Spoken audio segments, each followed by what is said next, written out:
Do you love coconut? Do you love cookies? Well then do I have the perfect coconut cookie recipe just for you and me. I also get to eat these cookies too. Hey, you're watching Preppy Kitchen, where I, John Cannell, teach you how to make delicious homemade dishes to share with your family and friends. These coconut cookies will whip up in a snap, so let's get started. First off, we're gonna toast the coconut. This is very important because it gives you a nice crispy texture in that cookie, and it also kind of deepens the flavor a bit. You're gonna love it. We're gonna use about 2 cups of sweetened flaked coconut for this recipe. Oof. And no, you really shouldn't use the unsweetened kind. They're totally different. This one's almost been soaked in a sugar solution or something, so it's very, very, very moist. We're gonna spread this out over a baking sheet. And you can do this a couple ways. Yes, you could toast coconut on a stovetop. I think the baking way is the easiest. So set it at 350 and you're gonna bake it for about 10 minutes.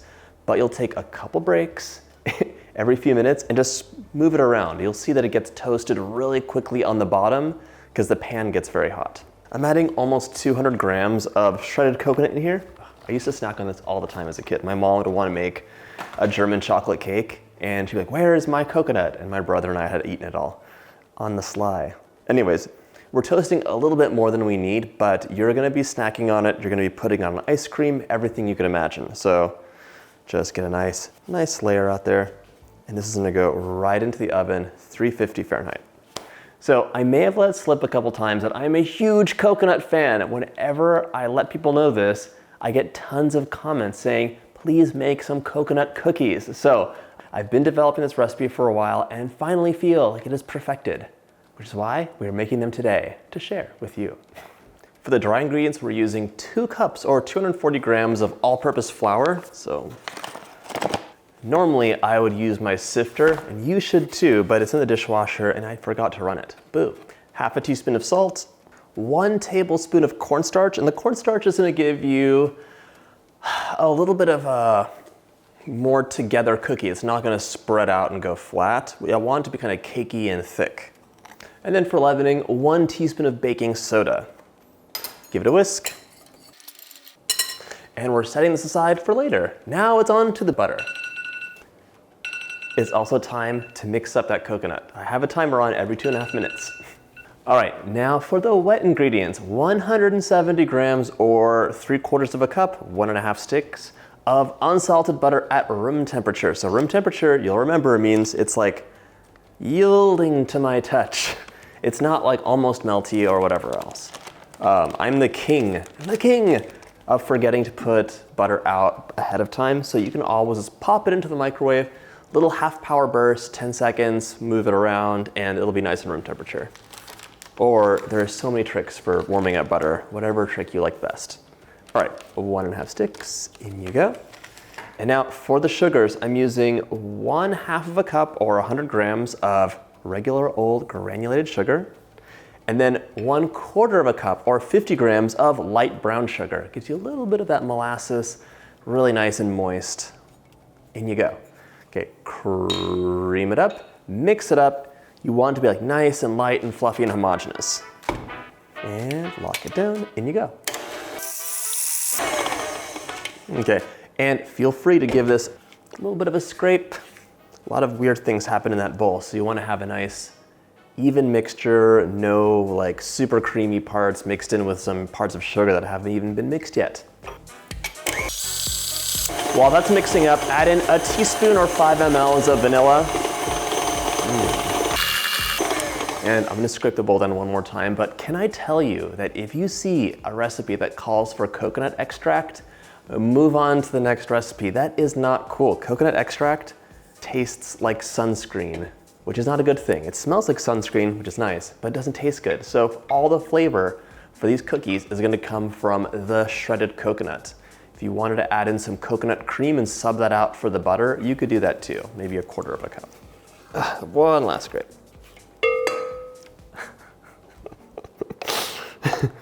Not on purpose. Now we're gonna add in 1 large egg at room temperature, preferably, if you can. Plop it in there.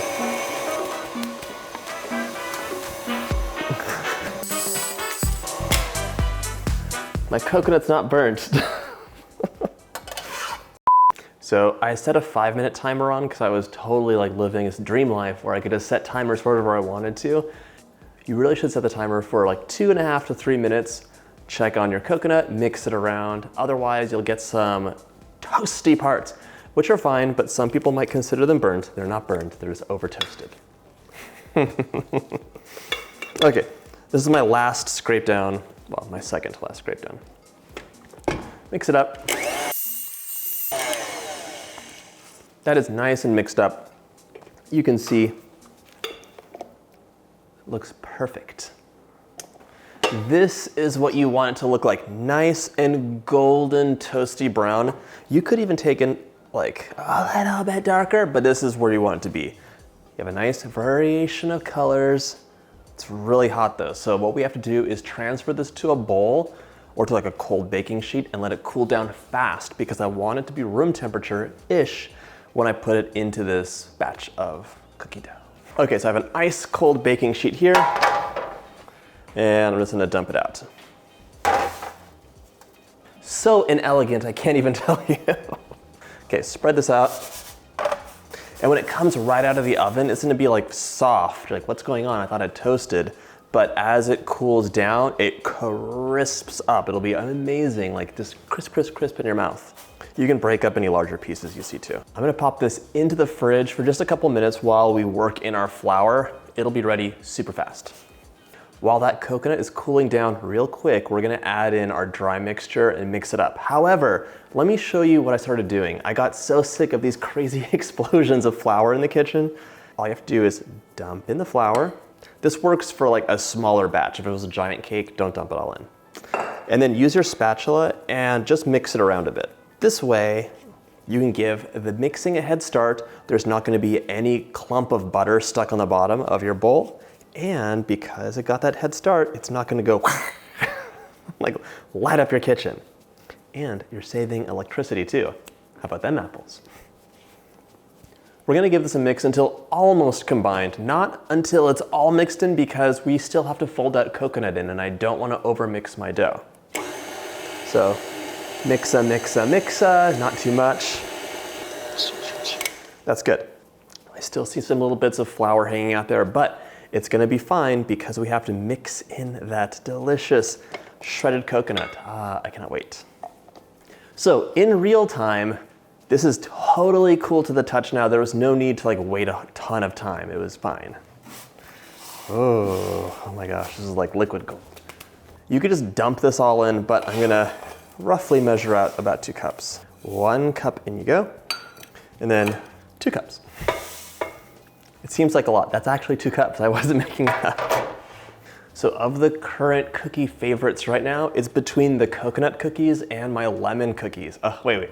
There's 3, but the third one I haven't filmed yet, so I'm not gonna tell you about that. But click up here for my lemon cookies. They are so soft and just exploding with lemon flavor.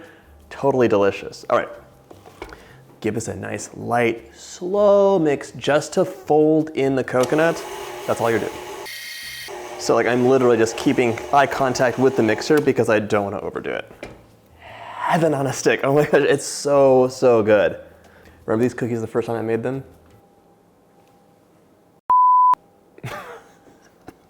Now, once again, just give it one final mix. And this is just to make sure that you have all those coconut pieces distributed. It'd be sad if someone got a cookie that had almost no coconut because you didn't mix it up. Okay, we're gonna chill this dough for at least an hour. Chilling it will just give you a cookie that'll keep its shape more, and it also gives the flavors a chance to like meld together a bit more. It's like making a soup where it's fine like after you make it hot off the presses, but then if you let it simmer for a while, if you have it the next day, it's even better. Same deal with the cookies. So give them at least an hour, let them cool down, and then we're gonna be popping them onto a baking sheet and having a delicious experience. I'll be right back. Dough's all chilled and we're ready to roll things out and bake it up. So here's the deal. You're gonna wanna use a scooper or, I mean, you could use a spoon if you want. This is so handy to have. It's a trigger scoop. Perfect for ice cream, but also for cookies and also for cupcakes too.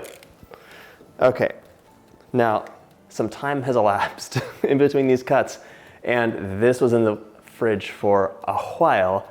really firmed up the dough. So just be warned that if it's in the fridge for a while, or if you like freeze the dough and then like put in the fridge to save it for later or whatever else, it's gonna be a little bit firm, but it's still gonna be just totally delicious.